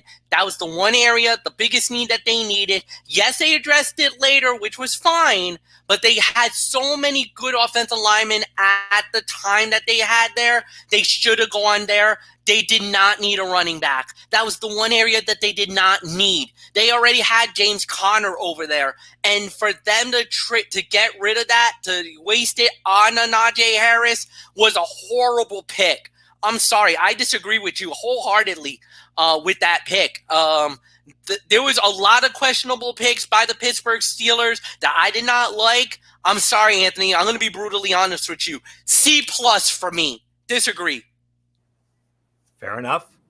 Next up, the San Francisco 49ers, and they selected with the number 3 overall pick, Trey Lance, quarterback out of North Dakota State, Aaron Banks, offensive guard for Notre Dame, Trey Sermon, running back, Ohio State, Ambry Thomas, cornerback, Michigan, Jalen Moore, offensive tackle, Western Michigan, Diamador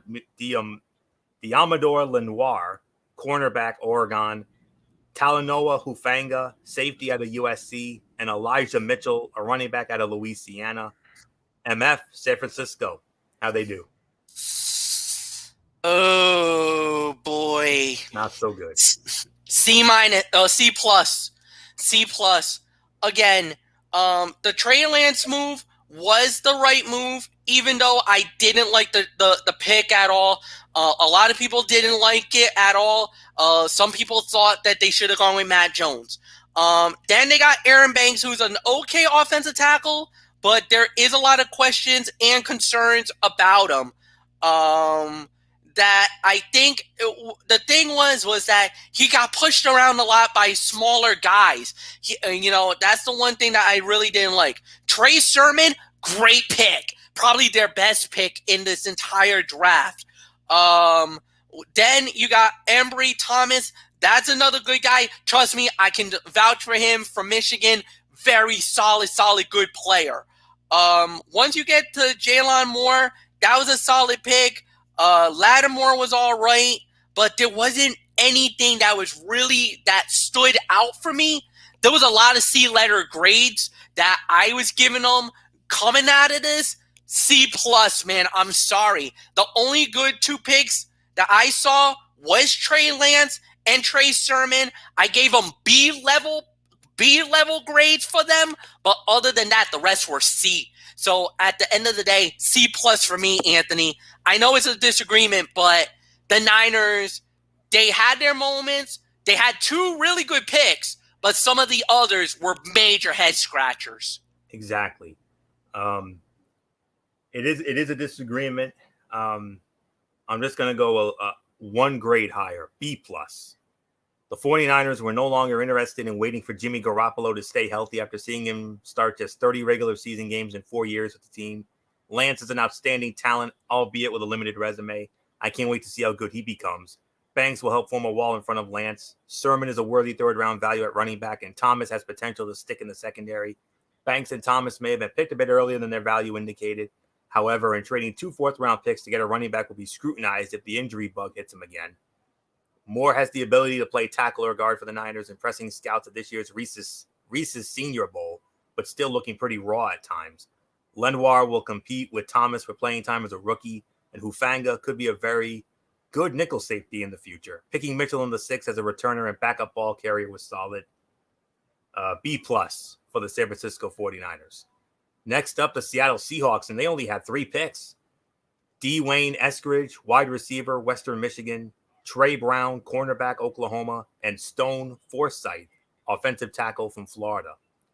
Solid B for the Seattle Seahawks. The jury is still out as to whether sending 2 first-round picks to the New York Jets for safety Jamal Adams will prove to have been a wise move.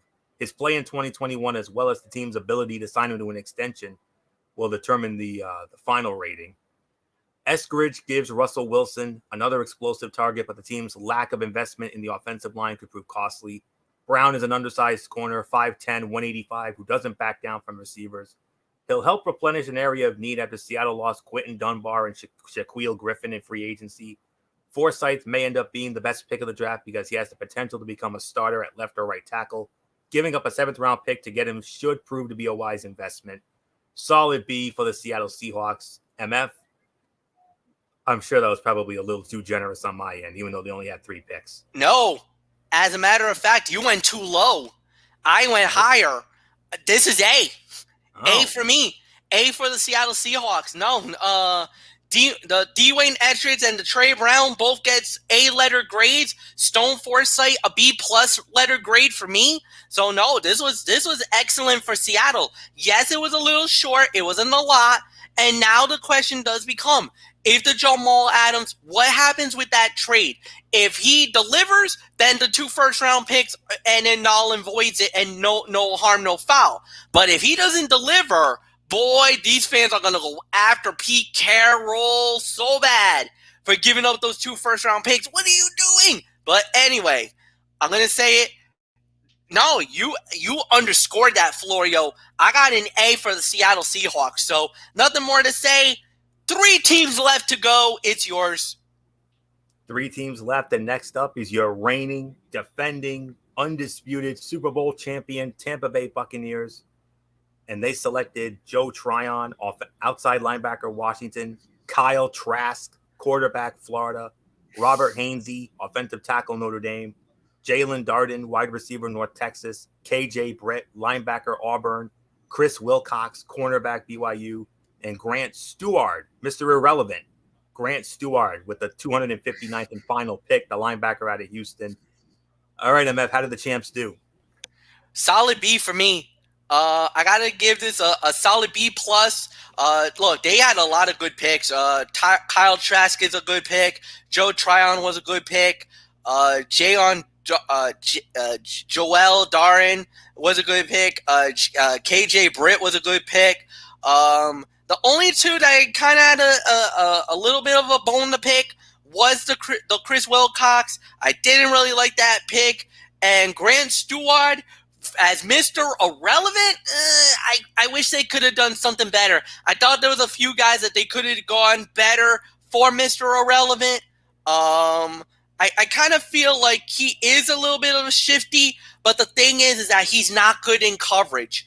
When it comes to coverage, guys, he definitely gets a little bit torn apart on that. So I'm a little concerned that if he goes out on the field, these tight ends and these slot receivers are gonna pick on this guy. That's the one weakness I saw. But other than that, this was a solid B plus for the Super Bowl champion Tampa Bay Buccaneers. So Anthony, it's yours. A minus for me. Tryon's versatility fits quite well in the Buccaneers scheme as he can play the 5 technique or stand up as a powerful rush linebacker.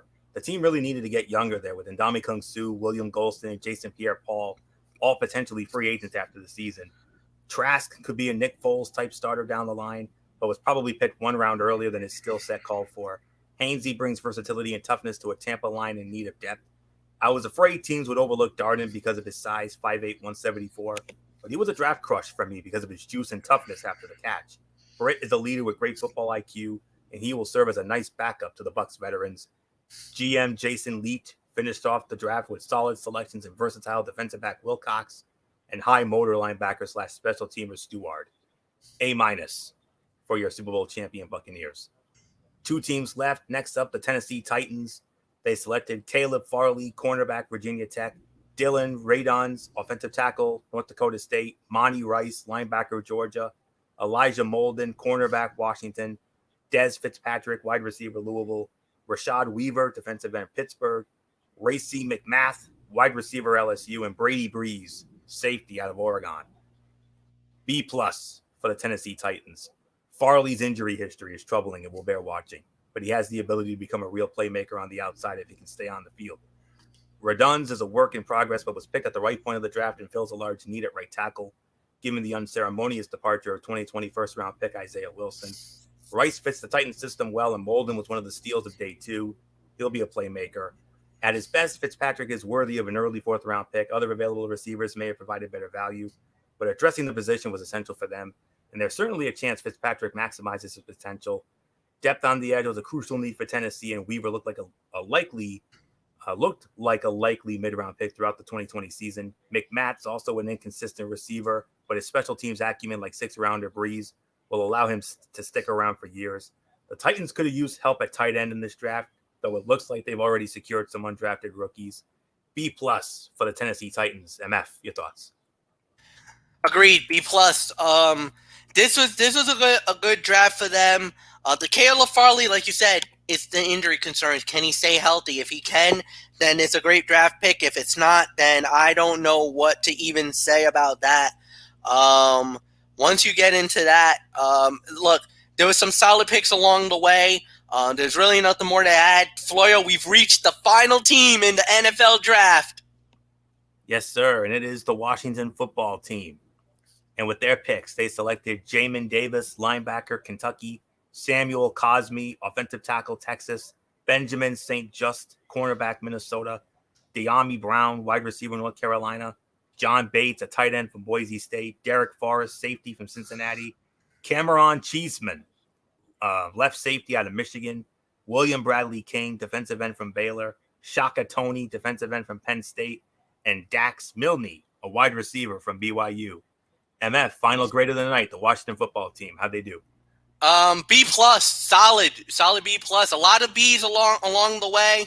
The Jamin Davis gets an A-letter grade, but a lot of B's after that. You got, but I think they did really well. They did very solid. I don't think there was one real bad one. The only one that I got a question is the Cameron Cheeseman. That's the only player that I had a question. But other than that, I thought they did really well with this one. Solid B+ for me for the Washington football team. Anthony, you got the final say. Agreed. B+. That's my grade as well. Davis is a fantastic athlete who won over teams with his pro day workout after playing well as a first-year starter in 2020. Washington could have selected an offensive tackle at 19, but still found a strong starter candidate in Cosme in the middle of the second round. St. Just has potential as an outside corner, and if Brown was picked at number 51 instead of number 82, nobody would have complained. The football team certainly needed more playmakers at receiver. They also needed another tight end, and Bates was the appropriate pick in the fourth round. Forrest's pro day workout and solid film made him a good value in the fifth. Washington decided making 2 picks late in this draft was better than selecting one in the fifth round next year, cutting a deal with the Philadelphia Eagles for numbers 225 Cheeseman and 240 Bradley King. Cheeseman was only the second long snapper picked in the draft, a fact Washington fans might not enjoy. Either Bradley King or Toney will stick as a pass rush specialist behind Chase Young and Montez Sweat. It's a B+ for the Washington football team. And with that, ladies and gentlemen and dear friends, we are done. We are done for this night. Another great draft recap edition of Strictly Sports. Always look forward to this show every year. I know MF looks forward to it. So, MF, this week you had your week, but next week I'm going to have mine. And we'll get into that in just a moment as we set up the future content here. We want to thank you all so very much for tuning in this evening. We'll be back with you tomorrow night. MF, you'll have it. Huge show tomorrow night. Not just SmackDown, which is a throwback edition, by the way. Cesaro against Seth Rollins. But MF, I understand you have some major news that you want to get into. I believe it was, MLW or something like that? MLW, they not only... Okay, MLW, we found out that they're going to Vice TV. That was a major announcement. What they just done now is absolutely crazy. Now, there is a rumor about a possible working relationship with WWE. That means there might be some NXT guys heading to MLW. They've just announced that their first show for the new season is going to be in July on, I think it's July 13th, from the world famous ECW Arena, the 2300 Club in Philadelphia, South Philadelphia. But that's not the big thing. An old El Rey show might be coming to MLW. Oh, boy. If you did not see the end of MLW Fusion on YouTube this past week, a major bomb got dropped. And boys, did it hit the fan. The whole It Wrestling universe went bonkers. Let's just say we might have just found a new temple. And it ain't going to be in Boyle Heights, folks. Oh, no. Get ready. Because it might be coming back. Yeah, and if it is... You don't want to miss that. You don't want to miss this Mikey's Mindset. Oh, no. No, you don't. Mm-mm. As if a throwback edition of SmackDown with Cesaro and Seth Rollins headlining wasn't big enough. Wait till you hear what MF has to say in the Mikey's Mindset. I read the message exchange that you and Derek had in our messenger chat. I know you and Derek were marking out. So, and I was too. So we'll get into that tomorrow night for the Cerebral Smack Talk, the Friday Night SmackDown throwback show. Cesaro, Seth Rollins, the headliner, the big bomb that MF has in the Mikey's Mindset. And then Monday night we got Ridiculously Raw. As we will review Monday Night Raw, as always, the go-home show for WrestleMania Backlash. And in addition to that, we will also have the Tony's Take, Impact Wrestling 205 Live, and I'll run down the card for the Impact Plus special, Under Siege, that goes down next weekend. Wednesday Night Mayhem, NXT, AEW Dynamite as usual. Next Thursday night, MF had this week. This was his big show, the show that he looks the most forward to. Next week is the show that I'm looking the most forward to. Next week will be our annual Strictly Sports NFL schedule release special. The schedule is going to be released this upcoming Wednesday night, and we're going to break down all of our standout games for weeks 1 to 18. It's going to be so much fun. I can't wait for that show next week. And then SmackDown, and then we go from there. So that's it. So until tomorrow night for the Cerebral Smack Talk, Anthony Floyer here on behalf of my panel, good old MF Michael Fletcher, and in spirit, Michael Bullock, Edie Woodson, and always and forever the Yankee Messiah 401, Derek Ferreira. You know the routine, everybody. Thumbs up. Talk to you later. Yeah. Throw it up, Fortune 4 style. Bye for now, my friends. God bless. Be good to each other. Have a blessed Friday. And until tomorrow night for the Cerebral Smack Talk, you've been watching our 2021 NFL Draft Recap edition of Strictly Sports right here on the Tone 25 on YouTube and StreamYard.com. For everybody who's been a part of this one, for now, Anthony Flair, so long. Bye, everybody. Bye.